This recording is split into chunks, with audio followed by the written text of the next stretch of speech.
بسم الله الرحمن الرحيم. ومن أحسن قولا ممن دعا إلى الله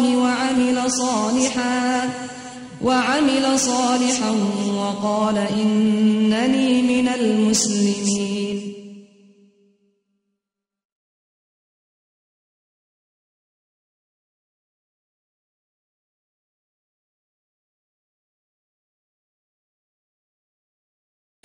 إن الحمد لله نحمده ونستعينه ونستغفره ونعوذ بالله من شرور أنفسنا ومن سيئات أعمالنا من يهده الله فلا مضل له ومن يضلله فلا هادي له وأشهد أن لا إله إلا الله وحده لا شريك له وأشهد أن محمدا عبده ورسوله يا أيها الذين آمنوا اتقوا الله حق تقاته ولا تموتن إلا وأنتم مسلمون يا أيها الناس اتقوا ربكم الذي خلقكم من نفس واحدة وخلق منها زوجها وبث منهما رجالا كثيرا ونساء واتقوا الله الذي تساءلون به والأرحام إن الله كان عليكم رقيبا يا أيها الذين آمنوا اتقوا الله وقولوا قولا سديدا يصلح لكم أعمالكم ويغفر لكم ذنوبكم ومن يطع الله ورسوله فقد فاز فوزا عظيما أما بعد فإن خير الحديث كتاب الله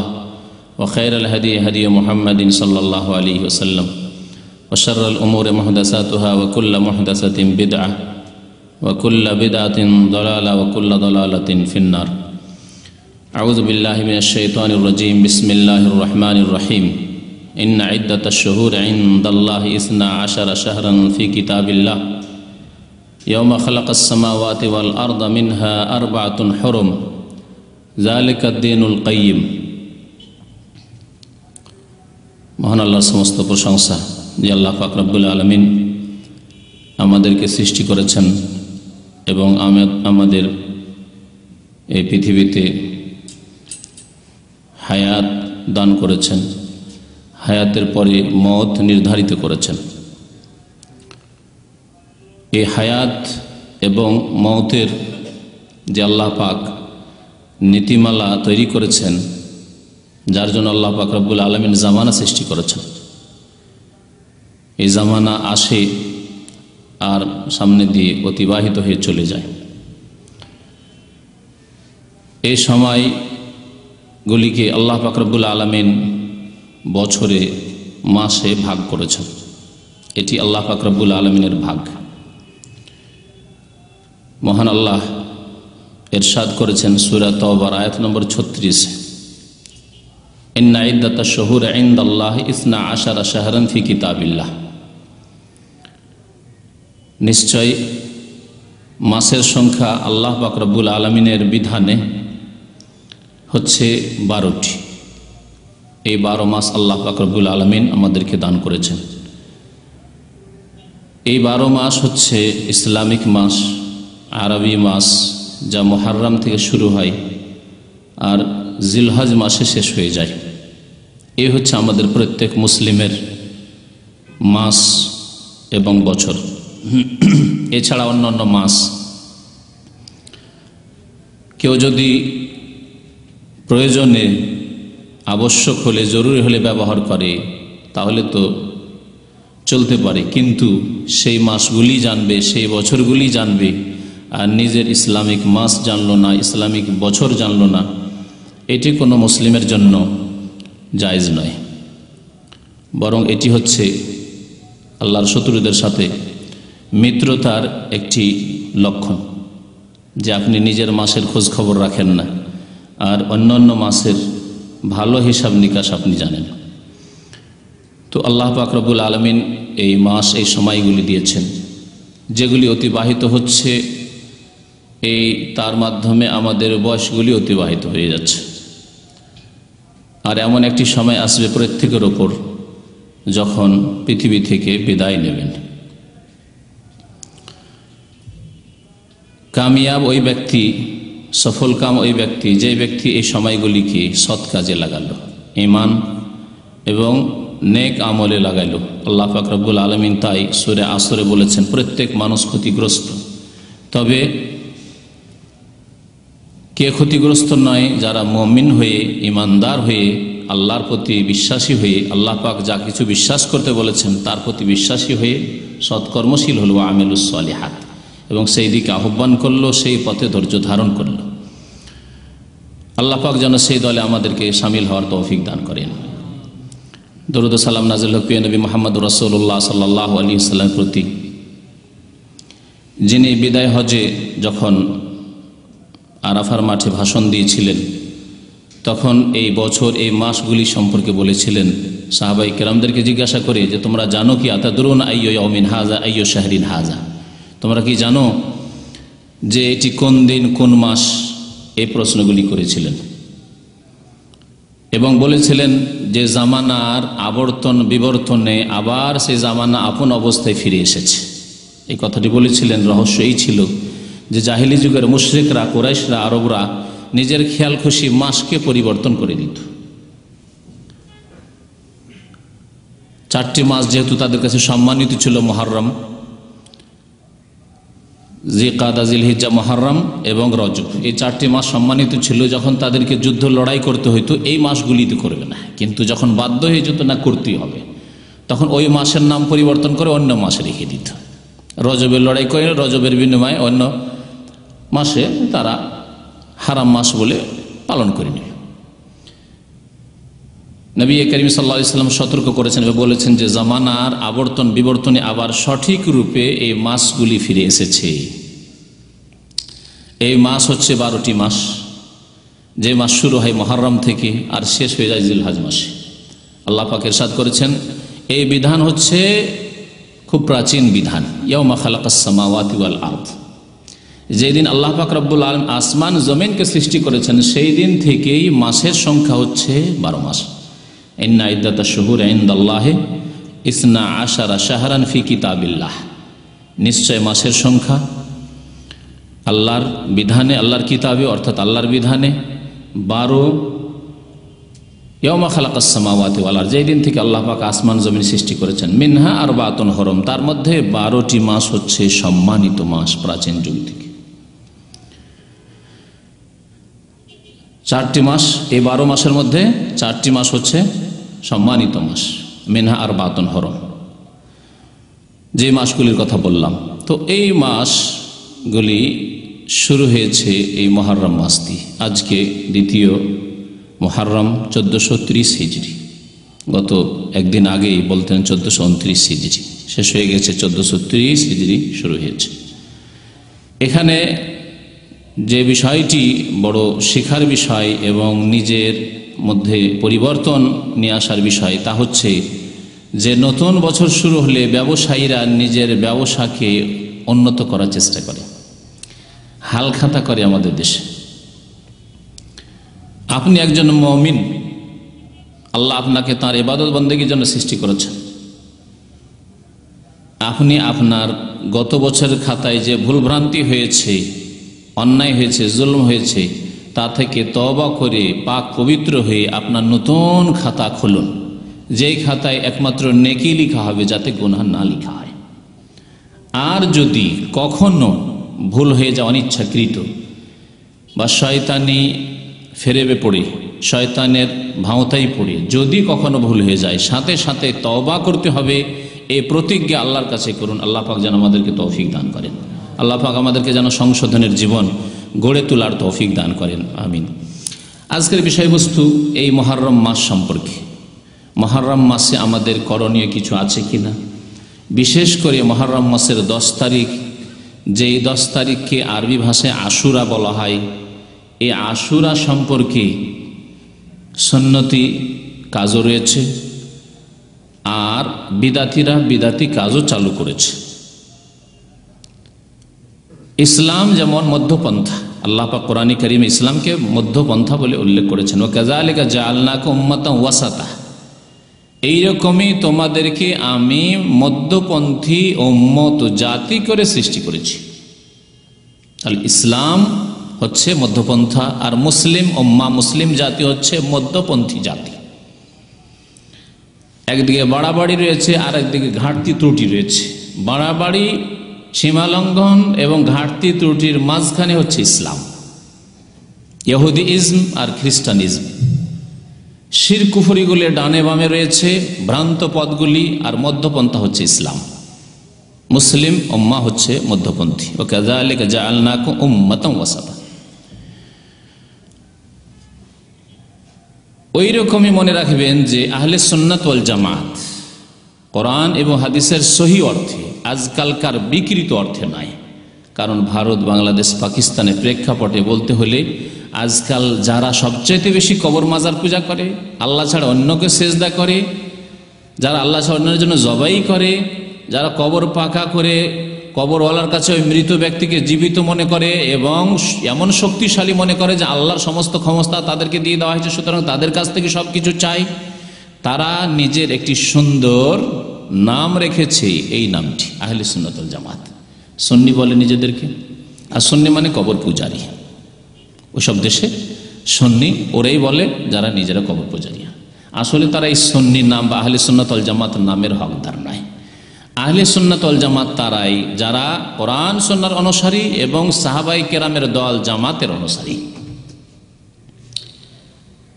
আজকাল এই নামটি বেরেলভিরা, রেজভি, আহমদ রেজা খানের অনুসারী ভক্তরা ব্যবহার করে ভারত উপমহাদেশে। বাংলাদেশে এই নামটি খুব প্রসিদ্ধ নাম হয়ে গেছে তাদের নাম। আহলে সুন্নাত ওয়াল জামাত বলতে এই বিভ্রান্ত গুমরাহ আহলে সুন্নাত নয়, যারা শুধু নামে মাত্র আহলে সুন্নাত কিন্তু কাজে কর্মে আকীদা আমলে কোনো কিছুতে আহলে সুন্নাত নয়। আহলে সুন্নাত ওয়াল জামাত বলতে উদ্দেশ্য হচ্ছে যারা কোরআন সুন্নাহর অনুসারী এবং সাহাবায়ে কেরামের জামাত রাদিয়াল্লাহু তাআলা আনহুম আজমাইনদের অনুসারী। তারা অন্য অন্য যে গোমরাহ পথভ্রষ্ট ফিরকাগুলি, দলগুলি সৃষ্টি হয়েছে তাদের মধ্যে মধ্যপন্থী। আহলে সুন্নাত ওয়াল জামাতের ভূমিকা কি এই মুহররম সম্পর্কে, আশুরা মুহররম মাসের 10 তারিখ সম্পর্কে তারা কি করে এবং করতে বলে, এটি আমাদের জানার বিষয় প্রথম জরুরি। কারণ আমরা কোরআন সুন্নাহর অনুসারী, আমরা আল্লাহ পাক যা করতে বলেছেন, তার রাসূল সাল্লাল্লাহু আলাইহি ওয়াসাল্লাম যা করতে বলেছেন তাই আমরা করব। নবী সাল্লাল্লাহু আলাইহি ওয়াসাল্লামের সাহাবায়ে কেরামরা যা করেছেন তাই আমরা করব, তার বেশি করব না। কারণ তার বেশি ধর্মের নামে করাই হচ্ছে বিদআত, যা আল্লাহ পাক কখনো গ্রহণ করবেন না। আর বিদআতপন্থীরা ডানে বামে গিয়েছে। একদল সীমা লঙ্ঘন করেছে, বাড়াবাড়ি করেছে, আর একদল ঘাটতি ত্রুটি করেছে। আর একদল কিছু ব্যক্তি সম্পর্কে অতিরঞ্জন বাড়াবাড়ি করেছে, আর আরেকটি দল রয়েছে গোভ্রান্ত কিছু লোকেরা যারা এই উম্মতের দাবিদার হলেও তারা তাদের মানহানি করেছে। দুটি দল রয়েছে, পথভ্রষ্ট দল, আর তার মাঝখানে রয়েছে আহলে সুন্নাত ওয়াল জামাত, কোরআন সুন্নাহর অনুসারীরা। কোরআন সুন্নাহর অনুসরণ করলে আমাদের জন্য করণীয় কি এই সম্পর্কে শোনাই। নবী করিম সাল্লাল্লাহু আলাইহি ওয়াসাল্লাম থেকে আবু হুরায়রা রাদিয়াল্লাহু তাআলা আনহু হাদিস বর্ণনা করেছেন, সহিহ মুসলিমের হাদিস। কালা কালা রাসূলুল্লাহ সাল্লাল্লাহু আলাইহি ওয়াসাল্লাম, নবী করিম সাল্লাল্লাহু আলাইহি ওয়াসাল্লাম ইরশাদ করেছেন, আবু হুরায়রা রাদিয়াল্লাহু তাআলা বলছেন, আফদালুস সিয়ামে বাদা রমাজানা শাহরুল্লাহিল মুহাররম। আফদালুস সিয়াম, সবচাইতে উত্তম রোজা, বাদা রমাজান, রমজান মাসের রোজার পরে। তাহলে ফরজ রোজা সবচাইতে উত্তম, এই জন্য বাদা রমাজান বলা হয়েছে। যে কোনো ফরজ ইবাদত বন্দেগী সবচাইতে শ্রেষ্ঠ। কখনো ভাবেন না যে আমি বেশ কিছু নফল ইবাদত বন্দেগী করি, তাহাজ্জুদ পড়ি, আমি জিকির আজকার করি, অথচ আপনার ফরজে ত্রুটি রয়েছে, ফরজটাই শুদ্ধ সহিহ সুন্নাত মোতাবেক আদায় করেন না, অথবা সময় মতো আদায় করেন না। কখনো ভাববেন না যে আপনি ভালো মানুষ। না, ফরজে ত্রুটি মুক্ত হইতে হবে। ফরজের সুন্দরভাবে হেফাজত করতে, ফরজ নামাজ হোক, আর ফরজ রোজা সিয়াম হোক, আর ফরজ যাকাত হোক, আর ফরজ হজ হোক, এগুলির বেশি হেফাজত করতে হবে।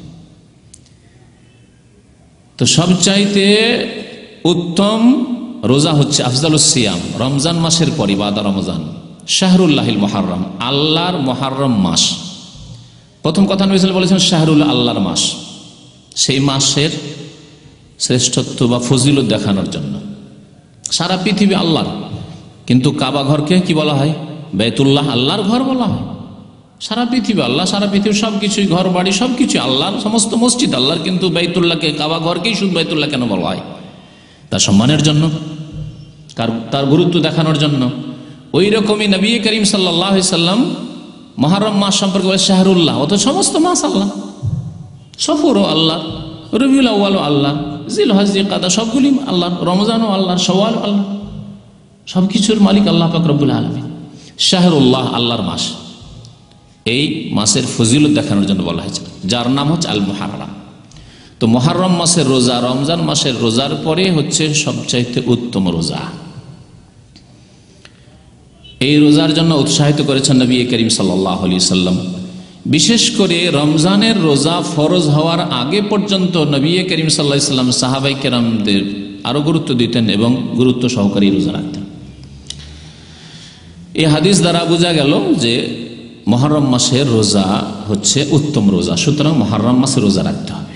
এই হাদিসের আলোকে উলামায়ে কেরাম বলেছেন যে এখানে বলা হয়নি যে শুধু মুহররম মাসের 10 তারিখের রোজা, আমভাবে বলা, অনির্দিষ্টভাবে বলা হয়েছে। সুতরাং মুহররম মাসের যে কোনো দিনে রোজা রাখা হচ্ছে উত্তম রোজা। মুহররম মাসের যে কোনো দিনে রোজা রাখা হচ্ছে উত্তম রোজা। ওয়া আফজালুস সালাতি বাদাল ফরিদা সালাতুল লাইল। আর নামাজ সম্পর্কে নবী করিম সাল্লাল্লাহু আলাইহি ওয়াসাল্লাম বললেন যে সবচাইতে উত্তম নামাজ, শ্রেষ্ঠ নামাজ হচ্ছে বাদাল ফরিদা, ফরজ নামাজের পরে সালাতুল লাইল, রাতের নামাজ, অর্থাৎ তাহাজ্জুদের নামাজ। তাহাজ্জুদের নামাজের নাম হচ্ছে কিয়ামুল লাইল। রাত্রে যেহেতু দীর্ঘক্ষণ কিয়াম করে সাহাবায়ে কেরামরা, নবী সাল্লাল্লাহু আলাইহি ওয়াসাল্লাম কিয়াম করতেন, নামাজ পড়তেন, দীর্ঘ লম্বা তেলাওয়াত করে, এই জন্য এর নাম কিয়ামুল লাইল। এরকম রমজান মাসে যে তারাবি রয়েছে ওকে কিয়ামে রমজান বলা হয়, যেহেতু রমজান মাসের সাথে সম্পর্কিত সেটা নামাজ, ওই নামাজই। এইরকমই বলা হয় তাকে সালাতুল লাইল, কারণ সেই নামাজটি রাত্রে আদায় করা হয়। সালাতুল লাইল মানে হচ্ছে তাহাজ্জুদ, আর এর নাম তাহাজ্জুদ। ওমিনাল লাইলি ফাতাহাজ্জাদ বিহি নাফিলাতাল লাক। এই রোজা এমনকি জাহিলি যুগে লোকেরা রাখত। এই রোজার খুব প্রাচীন ইতিহাস আছে। মক্কার লোকেরা শিরিক করলেও বেশ কিছু ভালো কাজ করত, বেশ কিছু ভালো কাজ করত। তার মধ্যে তারা হজ করত, ওমরা করত, কাবার তওয়াফ করত, আর নোংরামিও করত। বাইরে থেকে এসে উলঙ্গ হয়ে তওয়াফ করত, নারী পুরুষ উলঙ্গ হয়ে তওয়াফ করত। যেমন আজকালকার বিদাতপন্থীরা অনেকে নামাজ পড়ে, রোজা রাখে, জাকাত দেয়, ভালো দিনের কাজও করে, আর কবর মাজারে গিয়ে এক শ্রেণীর লোকেরা জিকির, নারী পুরুষ একসাথে জিকির করে, ঢোল ডাক নিয়ে জিকির করে, ঢোল ডাক নিয়ে মুহররম মানায়, এসব করে। তো এগুলি হচ্ছে কুসংস্কার, যা জাহেলি যুগেও ছিল। ইব্রাহিম আলাইহিস সালামের ধর্মকে বিকৃত করে তারা ধর্মের নামে করত আরবের মুশরিকরা। তেমনি আজকালকার যারা বিভ্রান্ত গোমরা, তারাও এরকম ইসলাম ধর্মের নামে বহু বিদাত এবং শিরকি কাজ করছে, আর সেগুলিকে তারা মনে করেছে এগুলো ইসলামিক কাজ। তো একটি হাদিসে রয়েছে, আব্দুল্লাহ বিন ওমর রাদিয়াল্লাহু তাআলা আনহুমা হাদিসটি বর্ণনা করেছেন, সহিহ বুখারীতে রয়েছে, কানা আশুরা ইয়াসুমুহু আহলুল জাহিলিয়া। এই আশুরা রোজা অর্থাৎ মুহররম মাসের 10 তারিখের রোজা, আশারা থেকে আশুরা, আশারা মানে 10, আর আশুরা বলা হয় মুহররম মাসের 10 তারিখ, 10ই মুহররম। ইয়াসুমুহু আহলুল জাহিলিয়া, জাহিলিয়াতের লোকেরা, অর্থাৎ নবী সাল্লাল্লাহু আলাইহি সাল্লামের নবুয়ত প্রাপ্তির আগের লোকেরা, বা নবুয়ত প্রাপ্তির জামানায় যারা শিরক কুফরির অবস্থায় চলে গেছে, তারা হচ্ছে জাহিলি যুগের লোক, মূর্খতার যুগের লোক। তাহলে আসল মূর্খতা হচ্ছে আল্লাহকে না চেনার মূর্খতা। আসল মূর্খতা হচ্ছে যারা আল্লাহর সাথে সম্পর্ক রাখে না, তাদের মূর্খতা। তাহলে মূর্খ ওই ব্যক্তি নয় যে ব্যক্তি লিখতে জানে না, পড়তে জানে না, যদি সে দিনদার হয়, যদি সে সৎকর্মশীল হয়, যদি সে মুমিন হয়, ভালো মানুষ হয়, তাহলে সেই ব্যক্তি মূর্খ নয়। জাহেল কে? যে ব্যক্তি আবু জাহালের মতো আল্লাহকে অস্বীকার করলো, অথবা আল্লাহকে চিনল না, অথবা জন্মগত ইসলাম পেলেও আল্লাহর সাথে সম্পর্ক কায়েম রাখলো না, 5 ওয়াক্ত নামাজ কায়েম করলো না, তারা হচ্ছে জাহেল। জাহিলি যুগ এই জন্যই বলা হয়েছে যে সেই যুগের লোকেরা আল্লাহকে বাদ দিয়ে অন্যের পূজা শুরু করেছিল, শিরক কুফরিতে লিপ্ত হয়েছিল। আল্লাহকে না চেনার কারণে, আল্লাহর তৌহিদ একত্বকে না চেনার কারণে আল্লাহকে সৃষ্টিকর্তা মানত, তারপরেও তাদেরকে জাহিলি যুগের লোক বলা হয়েছে, কারণ আল্লাহর তৌহিদ থেকে তারা অজ্ঞ হয়ে গিয়েছিল, মূর্খ হয়ে গিয়েছিল। ফালাম্মা নাজালা রমাদান, যখন রমজান মাসের বিধান নাযিল হল, ইয়া আইয়ুহাল্লাযীনা আমানু কুতিবা আলাইকুমুস সিয়াম, তোমাদের রোজা ফরজ করা হয়েছে, শাহরু রমাদান আল্লাযী উনজিলা ফীহিল কুরআন ফামান শাহিদা মিনকুমুশ শাহরা ফালিয়াসুম, রমজান মাস এসে গেলে অবশ্যই তোমরা রোজা রাখবে। এই রোজা রমজান মাসের সিয়াম সংক্রান্ত আয়াতগুলি যখন নাজিল হয়ে গেল সূরা বাকারার, তখন কাল নবী সাল্লাল্লাহু আলাইহি ওয়াসাল্লাম বললেন, মান শাআ সামাহু ওয়া মান শাআ লাম ইয়াসুমহু। এখন যার ইচ্ছা হবে মুহররম মাসের রোজা রাখবে, ভালো কথা। তাহলে এই রোজার বিধান এখনো আছে। ওমান শাহ, আর কেউ যদি চায় যে রোজা রাখবো না, লাম ইয়াসুম, রোজা রাখবে না, কোনো গুনাহ হবে না। এর দ্বারা এতটুকু বোঝা গেল যে এই রোজা আর ফরজ হয়ে নেই, জরুরি হয়ে নেই, তবে রোজা শরীয়তে রয়েছে। সুতরাং এই রোজা রাখলে তার সওয়াব রয়েছে, যা পরে উল্লেখ করব এই হাদিসগুলি, যে হাদিসগুলিতে এই মুহররম মাসের রোজার ফজিলত বর্ণনা করা হয়েছে। এই রোজা কেন আমরা রাখব? তাহলে একটি বিষয় জানলাম যে আমরা মুহররম মাসে আমভাবে রোজা রাখতে পারি, যে কোনো দিনে রোজা রাখতে পারি, অধিকাংশ দিনগুলিতে রোজা রাখতে পারি, শাবান মাসের মতোই অধিকাংশ দিনগুলিতে। আর একটি বিষয় জানলাম যে বিশেষ করে যদি আমরা বেশিরভাগ দিন নাও রাখতে পারি, তাহলে কমের পক্ষে আশুরা মুহররম মাসের 10 তারিখের রোজা রাখবো, আশুরা রোজা। এই রোজা কেন রাখবো, এর রহস্য কি, হিকমত বাকি, কারণ কি, এই সম্পর্কে বহু হাদিস রয়েছে। আর অধিকাংশ হাদিসগুলি সহিহ বুখারী মুসলিমে রয়েছে, অন্যান্য হাদিসের কিতাবের সাথে বুখারী মুসলিমে রয়েছে। আর অধিকাংশ হাদিসগুলি আব্দুল্লাহ বিন আব্বাস রাদিয়াল্লাহু তাআলা আনহুমা বর্ণনা করেছেন। বলছেন ইবনে আব্বাস রাদিয়াল্লাহু তাআলা আনহুমা, কাদিমান নবী সাল্লাল্লাহু আলাইহি ওয়াসাল্লাম মদিনাতা, নবী করিম সাল্লাল্লাহু আলাইহি ওয়াসাল্লাম মদিনা আসলেন। ওয়াল ইয়াহুদ তাসুমু আশুরা, ইহুদিরা কে দেখলেন এসে মদিনায় যে আশুরার রোজা রাখে। ইহুদিদেরকে দেখলেন মদিনায় এসে, মক্কায় দেখেননি, কারণ মক্কায় ইহুদি বাস করতো না। তবে মদিনার সমাজে ইহুদিরা বসবাস করত। ইহুদিদের 3টি গোত্র বসবাস করত প্রথম দিকে। তো এরা রোজা রাখে, তাদেরকে জিজ্ঞাসা করলো। হাদিসটি কোনো হাদিসে সংক্ষেপে এসেছে, কোনো হাদিসে একটু লম্বা করে এসেছে। যেটি বড় হাদিস, একটি হাদিস শুনিয়ে দিই, কয়েকটি হাদিস না শুনিয়ে, সময় যেহেতু অল্প, আরও বেশ কিছু মাসলা মাসাইল রয়েছে এই সম্পর্কে, সুতরাং বড় হাদিসটি এ সম্পর্কে শুনিয়ে দিই। বলছেন ইবনে আব্বাস রাদিয়াল্লাহু তাআলা আনহুমা যে নবী সাল্লাল্লাহু আলাইহি ওয়াসাল্লাম যখন মদিনা আসলেন, ফাওয়াজাদাল ইয়াহুদা সিয়ামান ইয়াউমা আশুরা, ইহুদিদেরকে পেলেন যে তারা আশুরার দিনে রোজা রাখে। ইহুদি আবার আশুরার দিনে রোজা রাখে। নবী করিম সাল্লাল্লাহু আলাইহি ওয়াসাল্লাম মক্কায় মুশরিকদেরকেও দেখেছেন তারা আশুরার দিনে রোজা রাখে, ওটা তো দেখলেন মক্কায়। এখানে এসে দেখেন যে ইহুদিরাও রোজা রাখছে। নবী করিম সাল্লাল্লাহু আলাইহি ওয়াসাল্লাম জিজ্ঞাসা করলেন তাদেরকে, ফাকাল লাহুম রাসূলুল্লাহ সাল্লাল্লাহু আলাইহি ওয়াসাল্লাম, মা হাযাল ইয়াউম আল্লাযী তাসুমুনাহু, এ আবার কোন দিন যেই দিনে তোমরা রোজা রাখছো, মানে কি কারণে রোজা রাখছো, কি বা রহস্য, এই দিনে কি হয়েছে যে রোজা রাখো তোমরা? ফাকালু, তারা উত্তর দিয়েছিল, মদিনার ইহুদিরা উত্তর দিয়েছিল, হাযা ইয়াউমুন আযীমুন, এটি হচ্ছে মহান দিবস, ইয়াউমুন আযীম। কোন হাদিসে রয়েছে হাযা ইয়াউমুন সালিহুন, এই দিনটি হচ্ছে অত্যন্ত শুভ দিবস, সালিহুন ভালো দিন, শুভ দিন। কি জন্য শুভ দিন, কি জন্য বড় দিন? বলছেন আনজাল্লাহু ফিহি মূসা ওয়া কওমাহু, এই দিনে আল্লাহ পাক রব্বুল আলামিন মূসা আলাইহিস সালাম এবং তার সম্প্রদায় বনি ইসরাইলদেরকে রেহাই দিয়েছিলেন, মুক্তি দান করেছিলেন, নাজাত দিয়েছিলেন। কোন রিওয়ায়াতে আনজার জায়গায় নাজ্জাল্লাহু মূসা রয়েছে, নাজ্জাল্লাহু মূসা ওয়া কওমাহু। ওয়া আগরাকা ফিরআউন ওয়া কওমাহু, ফিরআউন এবং তার জাতি কিবতীদেরকে, এই কিবত শব্দ থেকে আজকাল ইজিপ্ট বলে ইংরেজি ভাষায় মিশরকে, কারণ ওই ফিরাউনি যুগের নামকে চক্রান্ত করে ফিরিয়ে নিয়ে আসতে চায় যারা ব্রিটিশরা এসে এ দেশগুলি দখল করেছিল, তারা ওই নামগুলিকে জীবিত করেছিল মুসলিম ঐতিহ্যকে ঢেকে দেওয়ার জন্য এবং অমুসলিম কুফরি ওই যেগুলি ইতিহাস সেগুলিকে তুলে ধরার জন্য।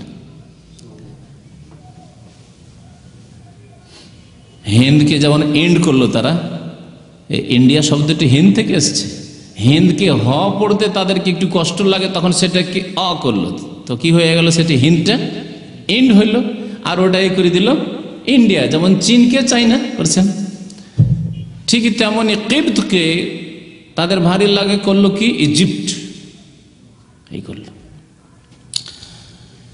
তো ফেরাউনের সম্প্রদায়ের নাম, জাতির নাম ছিল কিবতী জাতি, কিবতী জাতি। দুটি জাতি বাস করত ফিরআউনের যুগে মিশরে।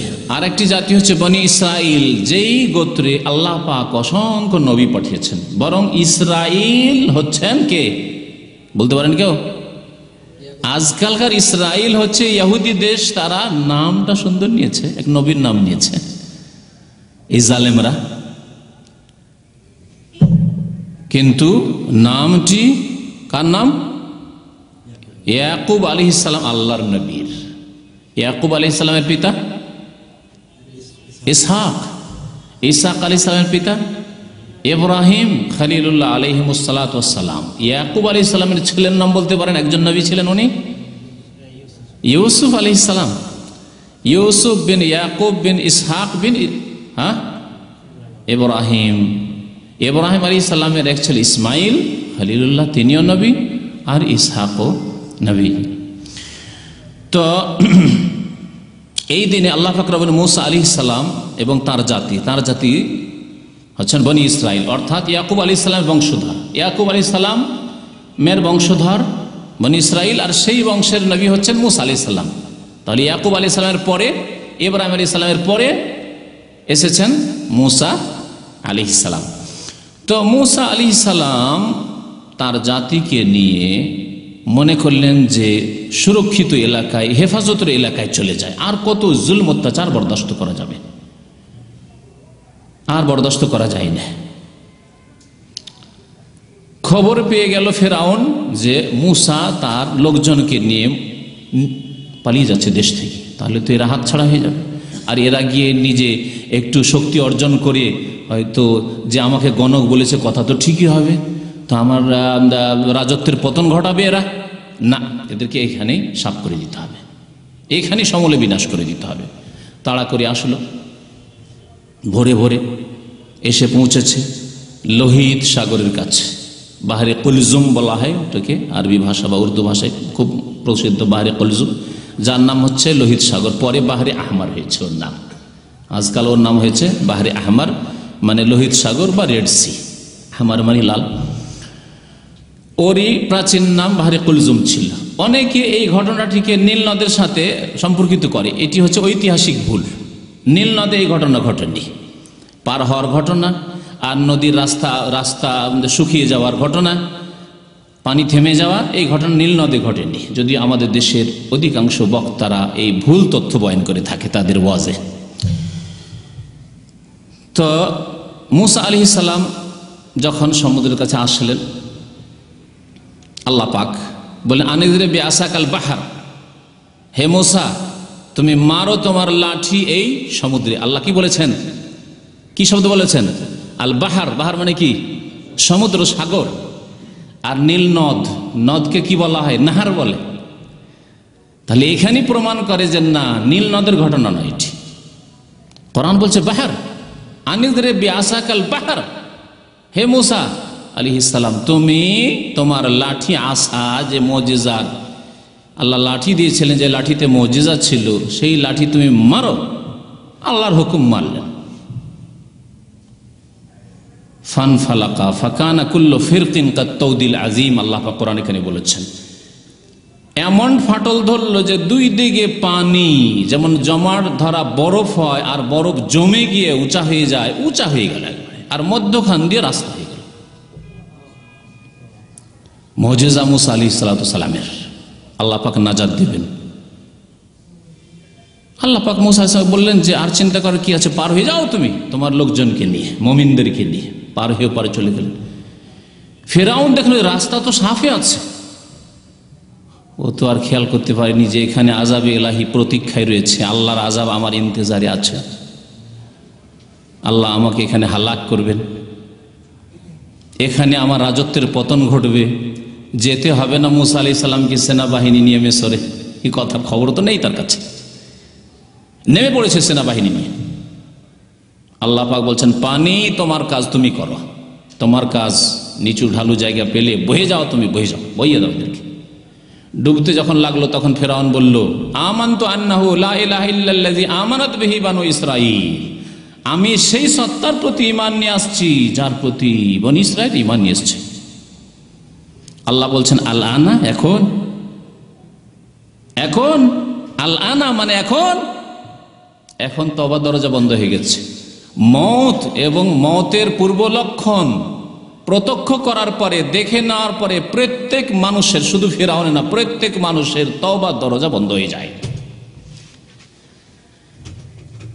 অনেকে যখন মুমূর্ষু অবস্থায়, শেষ অবস্থায় থাকে, মৃত্যুসজ্জায় থাকে, শেষখানে আল্লাহর আযাবের ফেরেশতাকে দেখে, সারা জিন্দেগি হারাম খেয়েছে, সুদ খেয়েছে, বেনামাজি হয়ে থেকেছে, কত পাপ করেছে, জুলম অত্যাচার করেছে, আযাবের ফেরেশতাকে দেখার পরে খুব ভয় পায় এবং সেই সময় হয়তো তওবা করার চেষ্টা করি, তখন জবান খুলে না।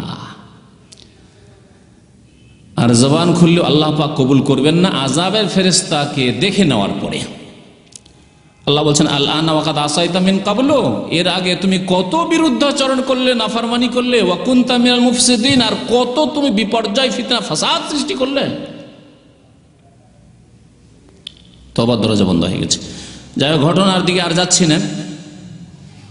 সেই দিনে মূসা আলাইহিস সালাম এবং তার কওম মুমিনদেরকে আল্লাহ মুক্তি দিয়েছিলেন। আর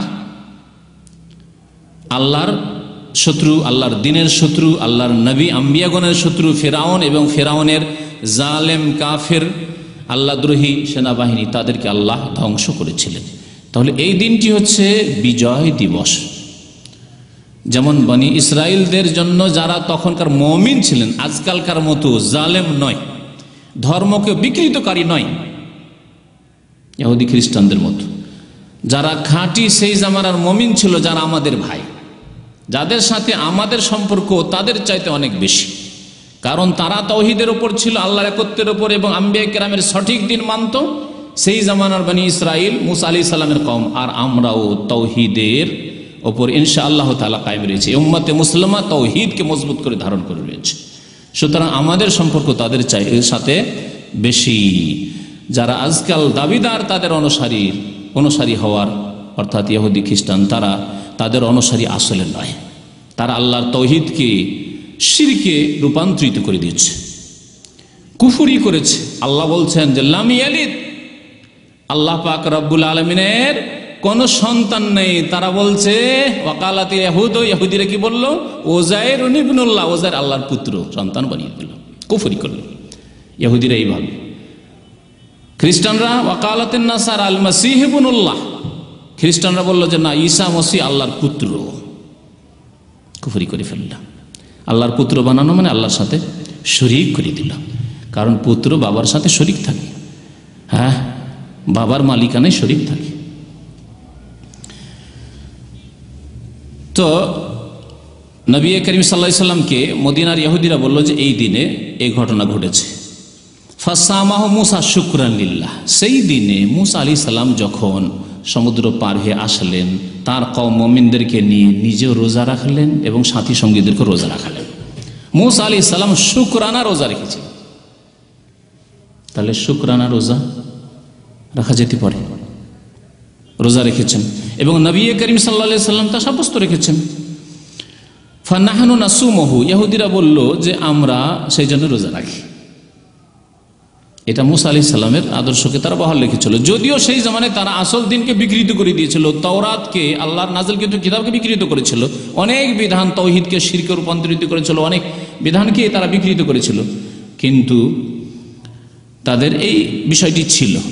রাসূলুল্লাহ সাল্লাল্লাহু আলাইহি ওয়াসাল্লাম কি বললেন? বললেন নাহনু আহাক্কু বিমূসা মিনকুম, আমরা মূসা আলাইহিস সালামের অনুসরণে এবং মূসা আলাইহিস সালামের সাথে সম্পর্ক রাখার দিকে তোমাদের চাইতে বেশি অধিকারী। কারণ মূসা আলাইহিস সালাম তাওহীদ নিয়ে এসেছিলেন, আল্লাহর একত্ব নিয়ে এসেছিলেন, রিসালাত নিয়ে এসেছিলেন, আখিরাত নিয়ে এসেছিলেন, আর তোমরা সেই দিনকে বিকৃত করেছো। আমি তাওহীদ নিয়ে এসেছি, রিসালাত নিয়ে এসেছি, আখিরাতের বিধান নিয়ে এসেছি, ঈমানের যেসব স্তম্ভ রয়েছে সেগুলি নিয়ে এসেছি। মূসা আলাইহিস সালাম আল্লাহ প্রদত্ত দিন নিয়ে এসেছিলেন, আমিও আল্লাহ প্রদত্ত দিনকে পূর্ণতা দানের জন্য প্রেরিত হয়েছি। নাহনু আহাক্কু বিমূসা মিনকুম ফাসামাহু রাসূলুল্লাহ সাল্লাল্লাহু আলাইহি ওয়াসাল্লাম ওয়া আমারা বিসিয়ামি।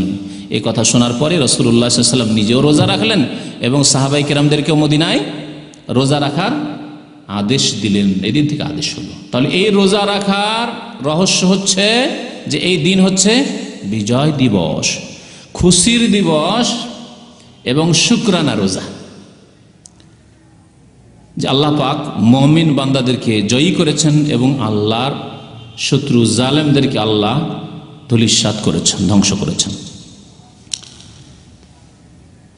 এই রোজা রাখতে গিয়ে নবী করিম সাল্লাল্লাহু আলাইহি সাল্লাম যখন সাহাবায়ে কেরামদেরকে আদেশ দিলেন, রোজা রাখাও শুরু করলেন, সাহাবায়ে কেরামরা কেউ কেউ জিজ্ঞাসা করল, ইয়া রাসূলুল্লাহ, আপনি তো বিভিন্ন ক্ষেত্রে বিভিন্ন ক্ষেত্রে মানে ধর্মীয় মাসলা মাসাইলের ক্ষেত্রে, ধর্মীয় বিধিবিধানের ক্ষেত্রে বিজাতিদের, ইহুদি খ্রিস্টানদের বিরোধিতার আদেশ দান করেন, এখানে তো আমরা তাদের অনুকরণ করে যাচ্ছি যে না। আর যে কোনো মানুষের স্বভাব হচ্ছে যে তাদের অনুকরণ করলে খুশি হবে, এটা মানুষের স্বভাব। একটি উদাহরণ দিচ্ছি কাফেরদের যে কোনো আপনি এতে উৎসবে যদি আপনি শরীক হন, গিয়ে 25 ডিসেম্বরে বড়দিন করলো, কোনো মুসলিমের জন্য জায়েজ নয়, তাদের অভিনন্দন জানাবে, তাদের ধর্মীয় উৎসবে শরীক হবে, জায়েজ নয়। কিন্তু যদি যায় খুব খুশি, মুসলিমরা এসছে, আমাদের উৎসবে মুসলিমরা হাজির হয়েছে, খুব খুশি হবে, এটা মানুষের স্বভাব। আজকালকার পাপিষ্ট মুসলিমদের উদাহরণ দিই। বেনামাজি 4-5 জন কোনো রুমে থাকে, কোনো বিল্ডিংয়ে থাকে, তার মধ্যে 1-2 জন নামাজি যদি ঢুকে গিয়ে আর ধীরে ধীরে ওই বেনামাজিদের মতো যদি হয়ে যায়, ওরা যায় না ফজরে, ও যায় না, নামাজি কিছুদিন যেত, তারপরে ধীরে ধীরে ও ঢিলা হয়ে গেল, ওই বেনামাজিগুলো খুব খুশি হবে, খুব খুশি হবে। আর যদি নামাজ পড়ে, নামাজগুলো শক্ত হয়ে থাকে, কোনো ক্ষতি করে না তাদের, দিনের ওপর শক্ত অটল, নামাজ পড়ে ভালো করে, সেজন্য তাদের কষ্ট লাগে। এটা হচ্ছে বেনামাজিদের বদস্বভাব। এইরকমই যারা ফিল্ম দেখে, এইরকমই যারা পাপ করে, এইরকমই যারা অন্যান্য অন্যায় কাজ করে, তাদের সাথে সাথ দিলে খুব খুশি তারা, এটা হচ্ছে মানুষের বদস্বভাব। এই জন্য বিজাতিদের বিরোধিতা করতে বলা হয়েছে ধর্মীয় ক্ষেত্রে, বিশেষ করে, যাতে করে তারা বাতিল মন গড়া ধর্ম নিয়ে আবার খুশি আমোদ ফুর্তি না করে, যে আমাদের দেখো আমাদের অনুকরণ করা হচ্ছে। নবী করিম সাল্লাল্লাহু আলাইহি সাল্লাম বিভিন্ন ক্ষেত্রে বিরোধিতা করতে বলতেন। সাহাবারা জিজ্ঞাসা করলেন, এই রোজার যখন আদেশ হলো, কালু ইয়া রাসূলুল্লাহ ইন্নাহু ইয়াউমুন তুআজ্জিমুহুল ইয়াহুদ ওয়ান নাসারা, এই এমন একদিন যেই দিনের ইহুদি খ্রিস্টানরা তাজিম করে, সম্মান প্রদর্শন করে, বরং অন্য হাদিসে আছে যে এরা এই দিনকে ঈদের দিনে, তাদের ঈদের দিনে, উৎসবের দিনে পরিণত করেছিল, তাদের খুশির দিবস ছিল। সেই দিনে যদি আমরা রোজা রাখি তো তাদের অনুকরণ হয়ে যাবে। ফাকালা রাসূলুল্লাহ সাল্লাল্লাহু আলাইহি ওয়াসাল্লাম, নবী করিম সাল্লাল্লাহু আলাইহি ওয়াসাল্লাম তখন বলেছিলেন যে ফাইজা কানাল আমুল মুকবিল, আগামী বছর হবে যখন, এবার তো গেল 10 তারিখ রোজা রেখে, আর তো সময় নেই, হয়ে গেল 10 তারিখে রোজা রাখা হয়ে গেল। আগামী বছর যখন আসবে ইনশাআল্লাহ সুমনা আল ইয়াউমুত তাসি, সুমনা আল ইয়াউমুত তাসি, 9 তারিখেও রোজা রাখবো। 10 তারিখে তো রাখবোই আশুরা রোজা, আসল রোজা হচ্ছে 10 তারিখের রোজা, কিন্তু তাদের বিরোধিতা করার জন্য আল ইয়াউমুত তাসি 9 তারিখেও রোজা রাখবো। কিন্তু ফালাম ইয়াতিল আমল মুকবিল হাত্তা তুফিয়া রাসূলুল্লাহ সাল্লাল্লাহু আলাইহি ওয়াসাল্লাম, মুসলিম শরীফের হাদিস আছে যে আকাঙ্ক্ষা করার পরে আগামী বছর আসলো না মুহররম, তার আগেই নবী করিম সাল্লাল্লাহু আলাইহি ওয়াসাল্লাম ইন্তেকাল করে গেলেন। তাহলে শেষ বছরে হয়তো এই কথাটি নবী করিম সাল্লাল্লাহু আলাইহি ওয়াসাল্লাম বলেছিলেন।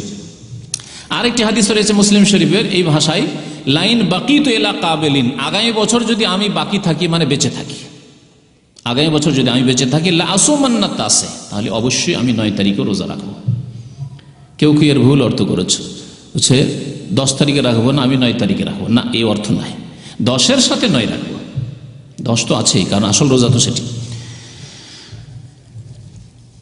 তাহলে এই হাদিস দ্বারা আরেকটি বিধান বোঝা গেল যে রোজা রাখবেন 10 তারিখ, কিন্তু 10 তারিখের সাথে কি করতে হবে, 9 তারিখে রোজা রাখতে হবে, এটি হচ্ছে উত্তম, 9 তারিখ এবং 10 তারিখ। তবে কেউ যদি 3 দিন রাখে, 9, 10, 11, সেটাও রাখা যেতে পারে, কারণ আরেকটি হাদিস রয়েছে, যে হাদিসটিও সহিহ, তাতে রয়েছে সুমু ইয়াওমান ক্বাবলাহু ওয়া ইয়াওমান বাদাহু, ইহুদিরা একদিন রোজা রাখে, তোমরা তার আগে একদিন রোজা রাখো এবং তারপরে একদিন রোজা রাখো। সুতরাং 9 তারিখ, 10 তারিখ, 11 তারিখ কেউ 3 দিন যদি রাখে, আগামী সপ্তাহে পড়বে মঙ্গল, এই মঙ্গলবারের রোজা, তার মানে আপনাকে সোমবারের দিন গিয়ে সাহারি খেতে হবে এই বছরে। মঙ্গলবার রোজা, বুধবার হচ্ছে 10 তারিখ, বুধবারের আসল রোজা, আর বৃহস্পতিবার 3 দিন যদি রাখেন, আর 2 দিন যদি রাখেন তাহলে মঙ্গল এবং বুধ রাখেন। কোনো ব্যক্তি যদি 9 তারিখে কোনো কারণে নাও রাখতে পারে তাহলে 2টি করার জন্য 10 তারিখ 11 তারিখ যথেষ্ট। বুধবার বৃহস্পতিবার রাখেন, 2টি হয়ে যাবে, বিজাতির ইহুদিদের বিরোধিতা হয়ে যাবে। ওলামারা এই বিষয়টি নিয়ে আলোচনা করেছেন যে কেউ যদি একটি পারে শুধু আর পারল না, কাজকর্মের কষ্ট বা যে কোনো কারণ হোক না কেন একটি রোজা রাখতে পারেন, তার জন্য জায়েজ হবে কি না? শুধু 10 তারিখের রোজা জায়েজ তার জন্য, কারণ নবী সাল্লাল্লাহু আলাইহি সাল্লাম দীর্ঘদিন একটি রোজা রেখেছেন। শেষ জামানায় যখন বলা হয়েছে যে ধর্মীয় ক্ষেত্রে তাদের বিরোধিতা হয় না, অনুকরণ হয়ে যাচ্ছে, তখন নবী সাল্লাল্লাহু আলাইহি ওয়াসাল্লাম বলেছেন আগামী বছর বেঁচে থাকলে 9 তারিখও তার সাথে রোজা রাখবো।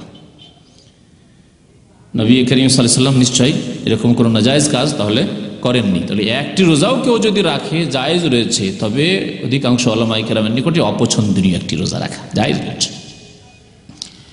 2টি রোজা রাখেন, তাই 9 তারিখ 10 তারিখ রাখেন, এটি বেশি উত্তম। 2টি রোজা কেউ যদি রাখে 10-11 তারিখ রাখে তবুও চলতে পারে, কিন্তু 9-10 রাখা বেশি ভালো। এই রোজার ফজিলত কি? আশুরা রোজার, আরাফার রোজার কথা বলতে গিয়ে কিছুদিন আগে এই হাদিসটি হয়তো পেশ করা হয়েছে। এই হাদিসটি সহিহ মুসলিমে রয়েছে। নবী করিম সাল্লাল্লাহু আলাইহি ওয়াসাল্লাম ইরশাদ করেছেন, শুধু আশুরা রোজার কথা বলি, কারণ আরাফা রোজার কথা শুনেছেন। আরাফা রোজার ফজিলত কি বলতে পারেন কি? গত 1 বছর এবং আগামী বছর 2 বছর গুনাহ মাফ হবে, ছোট গুনাহ মাফ হবে। ছোট গুনাহ মাফ হবে, বড় গুনার জন্য তওবা শর্ত। এর উদাহরণ ওই রকমই যেমন কোনো ব্যক্তির শরীরে যদি নাপাকি লেগে থাকে, শরীরে নাপাকি লেগে থাকে, তাহলে তাকে কি করতে হবে? গোসল করে পরিষ্কার পরিচ্ছন্ন হইতে হবে, বা কমের পক্ষে যে জায়গাগুলিতে নাপাকি লেগে রয়েছে সেগুলিকে পরিষ্কার পরিচ্ছন্ন করতে হবে। যদি পরিষ্কার পরিচ্ছন্ন না করে শরীরের কাপড়ের ওপর শুধু আতর ঢেলে নেই, তাহলে কাজ হবে না? পেশাব পায়খানা তো শরীরে থেকেই গেল, আর ওপরে আতর মেখে নিয়েছে, কাজ চলবে? কাজ চলবে না। গন্ধ কিন্তু চাপা থেকেই গেল, ওই নাপাকি থেকে গেল, শরীর কিন্তু নাপাক থেকেই গেল। ঠিকই তেমনই কেউ যদি ফজর নামাজ না পড়ে আর মুহররমের রোজা রাখে, কেউ যদি কাবিরা গুনাহ করে, নোংরা ফিল্ম দেখে, থাইল্যান্ডি জুয়া খেলে আর মুহররমের রোজা রাখে, তো ওর উদাহরণ ওই রকমই যে বিনা তওবায় থাকলো, কাবিরা গুনাহ থেকে তওবা কারণ ওগুলো করতেই আছে, শরীরে নাপাকি লেগে আছে আর ওপর থেকে কিছু আতর মেখে নিচ্ছে। এটি জ্ঞানী মানুষের কাজ নয়। জ্ঞানী মানুষের কাজ হচ্ছে নাপাকি থেকে শরীরটাকে পাক পবিত্র করতে হবে, পরিষ্কার পরিচ্ছন্ন ধুয়ে করতে হবে, সাবান মেখে তারপরে আতর লাগাতে হবে। তাহলে কাবিরা গুনাহ থেকে তওবা করতে হবে, তারপরে এই নফল সুন্নত মুস্তাহাব রোজা নামাজ এগুলি করলে এটি আতরের কাজ করবে, সুগন্ধির কাজ করবে। নাপাকি অবস্থায় আবার আতর লাগাবেন না। নবী করিম সাল্লাল্লাহু আলাইহি সাল্লাম বললেন যে ওয়াসিয়ামু ইয়াউমে আশুরা আহতাসিবু আলাল্লাহ আন ইউকাফিরা সানাতাল্লাতী ক্বাবলাহ। আশুরা রোজা সম্পর্কে আমি আল্লাহ পাকের কাছে আশা করি যে গত 1 বছরের গুনাহ মাফ হবে, গত 1 বছরের গুনাহ মাফ হবে। ইউকাফিরুস সানাতাল মাদিয়া, অন্য হাদিস রয়েছে গত বছরের গুনাহ মাফ হবে। আল্লাহ পাক রব্বুল যেন আমাদেরকে নেক আমলের তৌফিক দান করেন, ফরজ ইবাদত বন্দেগীর হেফাজতের জন্য তৌফিক দান করেন, হারাম নাজায়েজ কাবিরা সাগীরা গুনাহ থেকে বেঁচে থাকার জন্য তৌফিক দান করেন। আল্লাহ পাক আমাদেরকে সুন্নাত মুস্তাহাব আমলগুলি করার জন্য তৌফিক দান করেন। ইহুদিদের বিরোধিতা, একটি বিরোধিতা হলো যে তারা খুশির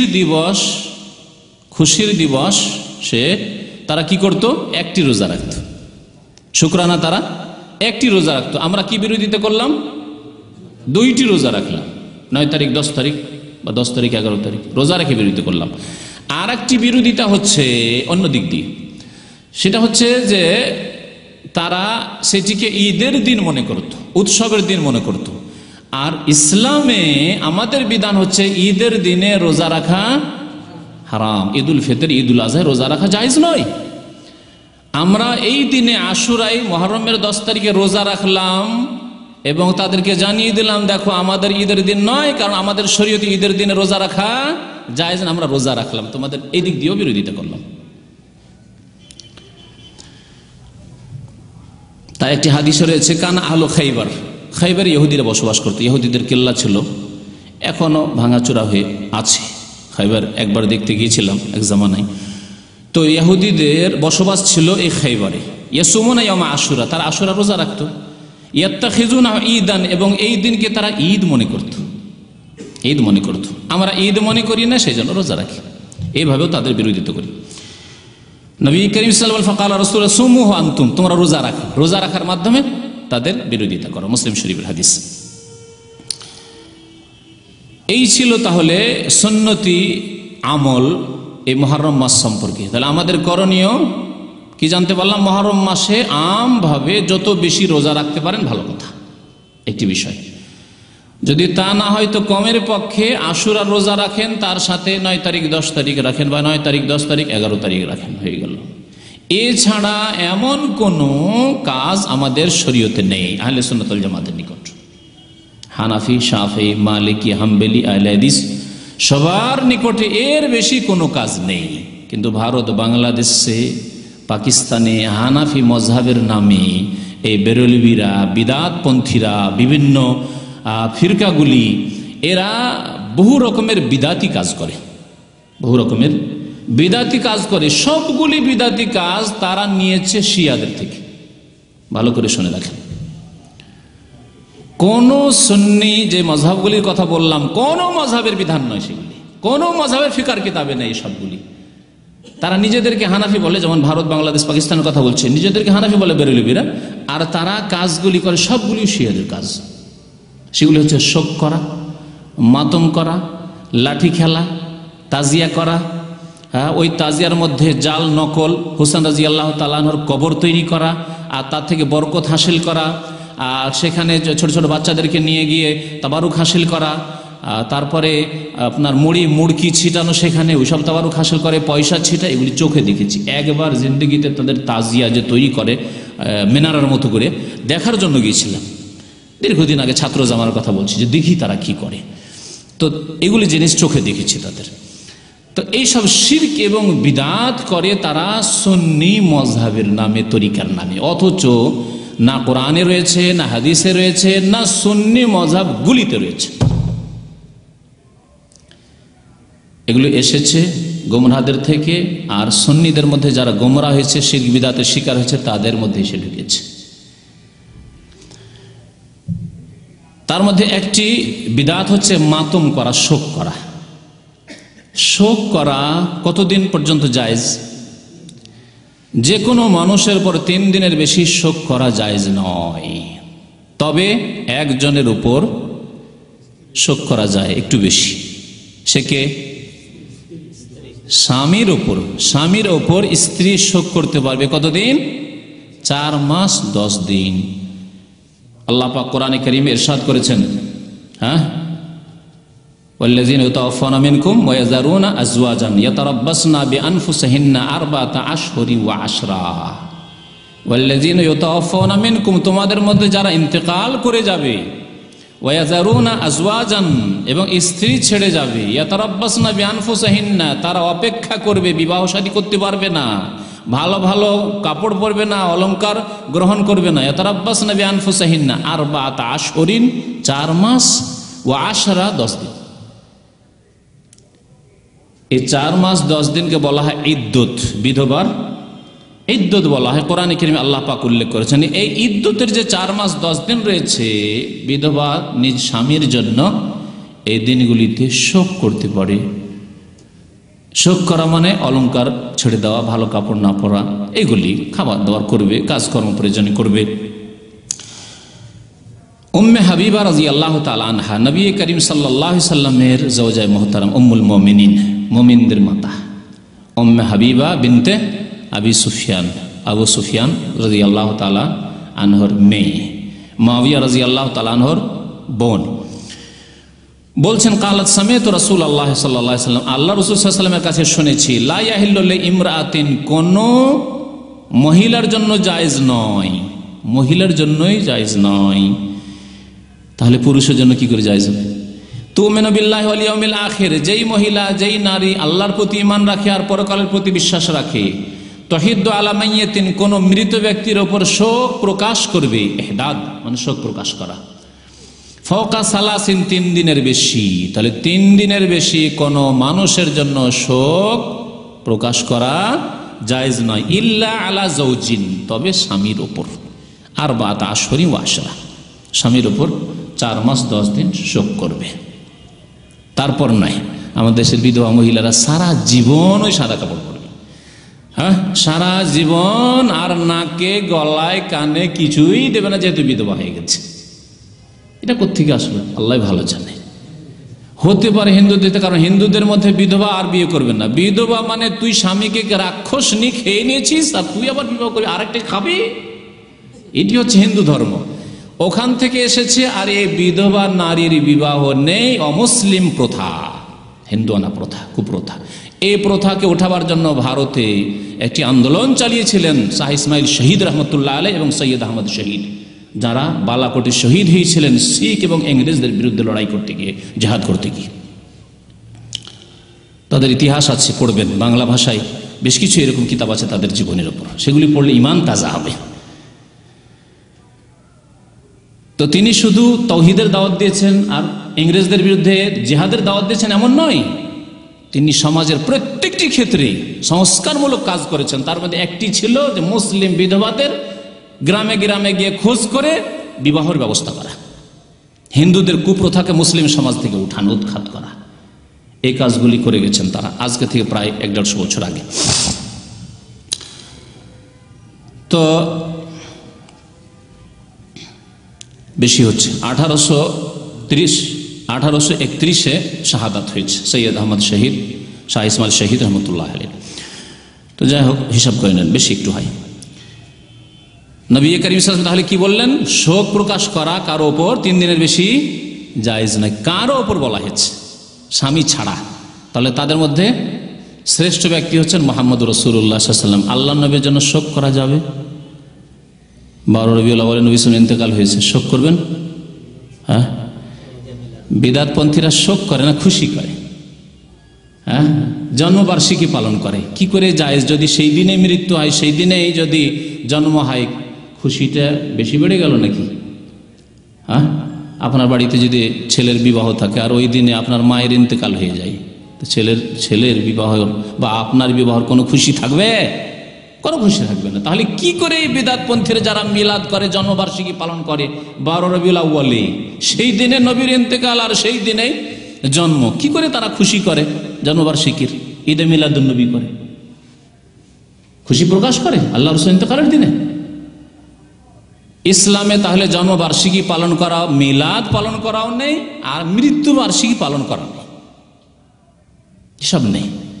এসব আছে বিজাতিদের কাছে, এই জয়ন্তী, তো আর কি বলে ওটাকে, মৃত্যু দিবস তাদের, এইসব হ্যাঁ ভরা তাদের। আর 50-100 বছর হলে সারা বছর তাদের ছুটি আর ছুটি থাকে। কেউ মরেছে, কেউ জন্মেছে, কেউ মরেছে, কেউ জন্মেছে। আর লেখাপড়ায় কি হবে? স্কুল কলেজ ছুটি আর ছুটি। ইসলামে এর কোনো স্থান নেই, না কারো জন্মবার্ষিকী, না কারো মৃত্যুবার্ষিকী ইসলামে নেই। আর না বিবাহ দিবস, আর না ছেলেদের জন্ম দিবস। আজকাল ইহুদি খ্রিস্টানদের অনুকরণে মুসলিম শহরগুলিতে মুসলিমরা শুরু করেছে। তো শোক মাতম করা কোনো ব্যক্তির ওপর জায়েজ নয়। মুহাম্মদুর রাসূলুল্লাহ সর্বশ্রেষ্ঠ ব্যক্তি, যদি কারো জন্য জায়েজ হতো তার জন্য হইতো। তারপরে জিজ্ঞাসা করি তো দেখি আপনাদেরকে, বলুন তো, হুসাইন রাদিয়াল্লাহু তাআলা আনহু বেশি শ্রদ্ধা সম্মানের পাত্র না তার পিতা, যাকে রাসূলুল্লাহ সাল্লাল্লাহু আলাইহি ওয়াসাল্লাম নিজের প্রিয়তমা মেয়ে দান করেছেন, ফাতেমা রাদিয়াল্লাহু তাআলা আনহাকে জামাই, চতুর্থ খলিফা। হুসাইন রাদিয়াল্লাহু তাআলা বেশি ফজিলত রাখেন না উসমান রাদিয়াল্লাহু তাআলা, তৃতীয় খলিফা, যাকে নবী করিম সাল্লাল্লাহু আলাইহি ওয়াসাল্লাম 2 মেয়ে দান করেছেন? এক নয়, 2 মেয়ে দান করেছেন।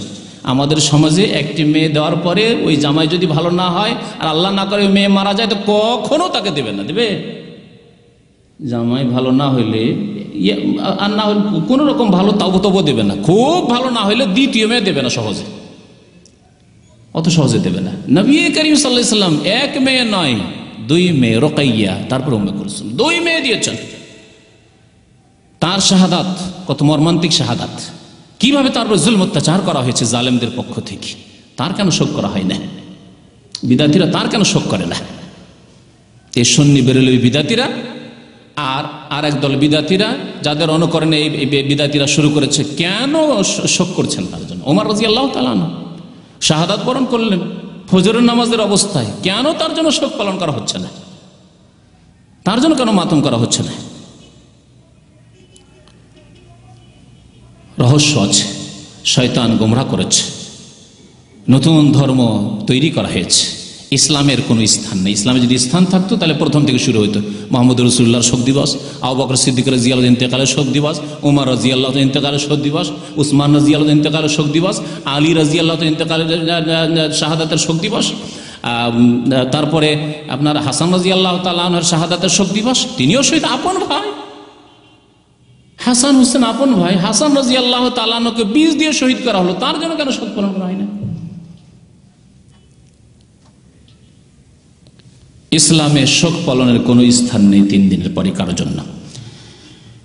শোক পালন করতে গিয়ে তারা বিভিন্ন রকমের যেসব কাজ করে, ইসলাম বিরোধী কাজ করে, সেগুলি কঠোরভাবে নিষেধ করেছেন নবী করিম সাল্লাল্লাহু আলাইহি ওয়াসাল্লাম। বলেছেন, একটি হাদিস আব্দুল্লাহ বিন মাসউদ রাদিয়াল্লাহু তাআলা বর্ণনা করেছেন, লাইসা মিন্না, আমার উম্মতের অন্তর্ভুক্ত নয়। হাদিস মুত্তাফাকুন আলাইহি, বুখারী মুসলিমের হাদিস। লাইসা মিন্না, আমার উম্মতের লোক নয়, আমার দলভুক্ত নয়।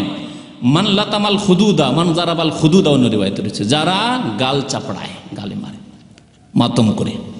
ওয়াশাক্কাল জয়ুবা, আর কাপড় চোপড়কে ফাড়ে, বুক চাপড়ায়। ওয়া দাবে দাওয়াল জাহিলিয়া, আর জাহিলি যুগের মতো হাই হাই অমুক, হাই অমুক, হাই অমুক করে। এরা আমার উম্মতের লোক নয়, নবী করিম সাল্লাল্লাহু আলাইহি ওয়াসাল্লাম ইরশাদ করেছেন। বলুন, এসব কাজ করে না তারা? আবু মুসা আশআরী রাদিয়াল্লাহু তাআলা আনহু আরেকটি হাদিস বর্ণনা করেছেন, বুখারী মুসলিমে রয়েছে। রাসূলুল্লাহ সাল্লাল্লাহু আলাইহি ওয়াসাল্লাম বলছেন যে, আনা বারিউন মিম্মান হালাকা ওয়া সালাকা ওয়া খারাক, আমি সম্পর্ক ছেদের ঘোষণা করছি। আমি সম্পর্ক ছেদের ঘোষণা করছি, মানে আমি রাসূলুল্লাহ সাল্লাল্লাহু আলাইহি ওয়াসাল্লাম বলছি, আমার কোনো সম্পর্ক না ওই সব লোকের সাথে যারা কি করে, মাথা নেড়া করে শোকের জন্য। হিন্দুরা ক্রিয়া করে, বলে না, হিন্দুদের ক্রিয়া বলে ওটাকে, মাথা মুন্ডন করে, আপনজন মারা গেলে করে না, দেখেন নাই? কেউ যদি মাথা নেড়া করে শোকের জন্য, আমার উম্মতের দলভুক্ত নয়, আমার উম্মতের লোক নয়। আর কি, যদি কাপড় চোপড় ফাড়ে তাহলে আমার উম্মতের লোক নয়, বুক চাপড়ায় যদি, তাহলে আমার উম্মতের লোক নয়। বারিয়া মিনাস সালিকাতি ওয়াল হালিকাতি ওয়াশ শাক্কাতি, এইভাবে অন্য হাদিস রয়েছে। এসব কাজ যারা করে তাদের থেকে নবী করিম সম্পর্ক ছেদের ঘোষণা করেছেন। এই ছিল এক ধরনের বিদআত, যে এই দিনটিকে শোক এবং মাতমের দিনে পরিণত করেছে, এবং তাতে যে শিরকগুলি করে, তাজিয়া করে আর জাল কবর করে আর তাতে ফরিয়াদ করে, ওই সব তো শিরক কুফরি করে। আর এক দল, আগে বলেছে আহলে সুন্নাত ওয়াল জামাত, মধ্যপন্থী। আরেক দল কি করে, আরেক দল এই দিনে খুশি করে, ওদের নাম হচ্ছে নাসিবি। শিয়ারা শোক মাতমের দিনে পরিণত করেছে, আর এদের অনুসরণ করেছে সুন্নিদের মধ্যেকার কবর পূজারী বেরেলভীরা, এরা বিদআতপন্থীরা, যারা তাজিয়া মুহররম করে ইন্ডিয়া, বাংলাদেশ, পাকিস্তান। আর আরেক দল হচ্ছে নাসিবি, যারা নবী সাল্লাল্লাহু আলাইহি ওয়াসাল্লামের বংশধরের সাথে শত্রুতা রাখতো, শাম দেশের কিছু লোকেরা। তারা এই বিদআত শুরু করে যে বিদআত দিয়ে বিদআতকে নির্মূল করব, তোমরা শোক করো, আমরা খুশি করব। তখন তারা কিছু জাল হাদিস গড়ল। জাল হাদিস গড়ে তারা কি করতো, তাতে ভালো ভালো খাবার খেত, মুরগা মুসাল্লাম খেত, হ্যাঁ, ভালো ভালো মিষ্টি খাদ্য খেত, ছেলে মেয়েদের খাওয়াইতো, এবং জাল হাদিস গড়ল। জাল হাদিসে শোনাই, বলছেন জাল হাদিসে, মান ওয়াসা আলা আলিহি ইন নাফাকাতি ইয়াউমা আশুরা, কেউ যদি আশুরার দিনে, মুহররম মাসের 10 তারিখে যদি বেশি বেশি খরচ করে নিজের পরিবারের ওপর, ছেলে মেয়েদের ওপর, ভালো খাবার খাওয়াই, ওয়াসা আল্লাহু আলাইহি সাইরা সানাতিহি, তাহলে গোটা বছর আল্লাহ পাক তার রিজিকে বরকত দেবেন, রিজিক আল্লাহ প্রশস্ত করবেন। মিথ্যা কথা। এরা শোক করে, সেজন্য এরা বলল আমরা ভালো ভালো খাবার খাবো, আর ভালো ভালো খাওয়ার ফজিলতে জাল হাদিস গড়ে দেবো, যাতে করে কি করে, ওরা শোক করবে, তোরা শোক করবি, আমরা খুশি করব, খুশি দিয়ে শোককে তোদের মেটাবো। এ হচ্ছে পেশাব দিয়ে পেশাব সাফ করা। আজকালকার এক শ্রেণীর লোকেরা বলে পেশাব দিয়ে পায়খানা সাফ করা। তো পেশাব দিয়ে পায়খানা সাফ, নাসেবি আর রাফেজিদের বিদাতগুলি ওই রকম, পেশাব দিয়ে পায়খানা সাফ করার মতো। একদল শোক করে বিদাতি হয়েছে, আর একদল খুশি করে বিদাতি হয়েছে। এই হাদিস সহিহ নয়, তাবরানির আওসাত যেটি সেই কিতাবে রয়েছে, কিন্তু হাদিস সহিহ নয়। ইমাম ইবনে তাইমিয়া রাহমাতুল্লাহ আলাইহি এদের সম্পর্কে, যারা খুশির দিবসে পরিণত করেছে তাদের সম্পর্কে বলছেন যে তারা বেশ কিছু জাল কথাবার্তা করেছে। তার মধ্যে একটা হচ্ছে ছেলে মেয়েদেরকে ভালো ভালো খাবার খাওয়া আশুরার দিনে, আর কি করো এই দিনে বেশি সালাম মুসাফা করো, আর হাতে পায়ে মেহেন্দি লাগাও, তারপর এই দিনে গোসল করো। এগুলির বেশ ফজিলত তারা বর্ণনা করেছে খুশি করার জন্য। ওয়ায়াজকুরুনা ফিহা সালাতান, আর বিশেষ নামাজ নফলও পড়ে তারা, এই নাসেবিরা। বলছেন তিনি ওয়াকুল্লু হাযা কাযিবুন আলা রাসূলিল্লাহ সাল্লাল্লাহু আলাইহি ওয়াসাল্লাম, এই সমস্ত কাজগুলি খুশি করার যতগুলি কাজ রয়েছে এগুলি আশুরার সম্পর্কে সবগুলি হচ্ছে আল্লাহর নবী সম্পর্কে মিথ্যা কথা, মিথ্যারোপ করা হয়েছে নবী সাল্লাল্লাহু আলাইহি ওয়াসাল্লাম। নবী সাল্লাল্লাহু আলাইহি ওয়াসাল্লাম এসব কাজ করেননি, করতেও বলেননি। ওয়ালা লাম ইয়াসিহা ফি আশুরা ইল্লা ফাযলা সিয়ামি, আশুরা সম্পর্কে, মুহররম মাসের 10 তারিখ সম্পর্কে তার রোজা রাখা ছাড়া আর কোনো কাজ সাবিত নেই, কোনো কাজ প্রমাণিত নয়। তার প্রসিদ্ধ কিতাব রয়েছে মিনহাজুস সুন্নাহ, 7ম খণ্ড 39 পৃষ্ঠায় এই কথাগুলি উল্লেখ করেছেন। তো আশা করি আমরা যে দুই দিকে বিদাতিরা রয়েছে আর বিদাত রয়েছে সেগুলি বুঝতে পারলাম। আমরা বিদাতে অংশ নেব না, তাদের সহযোগিতা করব না। আমাদের অনেক আহলে সুন্নতের বাড়িতে বাড়িতে এসে তারা লাঠি খেলতে আসে, মহরম খেলতে আসে, তলোয়ার নিয়ে খেলতে আসে, খবরদার জায়গা দেবেন না, তাদেরকে তাড়িয়ে দেবেন। কিছু দানা পানি চাই, তারা টাকা পয়সা চাই, খবরদার দেওয়া জায়েজ নাই, কারণ এগুলি বাতিলের সাহায্য করে। আল্লাহ পাক আমাদেরকে বোঝার যেন তৌফিক দান করেন, আমল করার যেন তৌফিক দান করেন, কোরআন সুন্নাহর অনুসরণের যেন তৌফিক দান করেন, শিরক বিদআত থেকে আল্লাহ পাক আমাদেরকে বেঁচে থাকার যেন তৌফিক দান করেন। আল্লাহ পাক আমাদেরকে যেন জান্নাতুল ফিরদৌস দান করেন। দুনিয়াতে আল্লাহ পাক সুখী করেন। যেসব ভাইয়েরা অসুস্থ রয়েছেন আল্লাহ তাদেরকে সুস্থতা দান করেন। যেসব ভাইদের পেরেশানি রয়েছে আল্লাহ পাক তাদের পেরেশানি দূর করে দেন। যেসব ভাইয়েরা বোনেরা মানসিক পীড়ায় রয়েছেন আল্লাহ পাক তা যেন দূর করে দেন। যারা কর্মহীন রয়েছেন তাদের কর্মের যেন আল্লাহ পাক ব্যবস্থা করে দেন। আল্লাহ পাক আমাদেরকে দুনিয়াতেও যেন সুখী করেন, আখিরাতেও সুখী করেন, জাহান্নামের আযাব থেকে যেন মুক্তি দান করেন। রব্বানা আতিনা ফিদ দুনিয়া হাসানাহ ওয়া ফিল আখিরাতি হাসানাহ ওয়া কিনা আযাবান নার। ওয়া সাল্লাল্লাহু আলা নাবিয়িনা মুহাম্মদ ওয়া আলা আলিহি ওয়া সাহবিহি আজমাইন।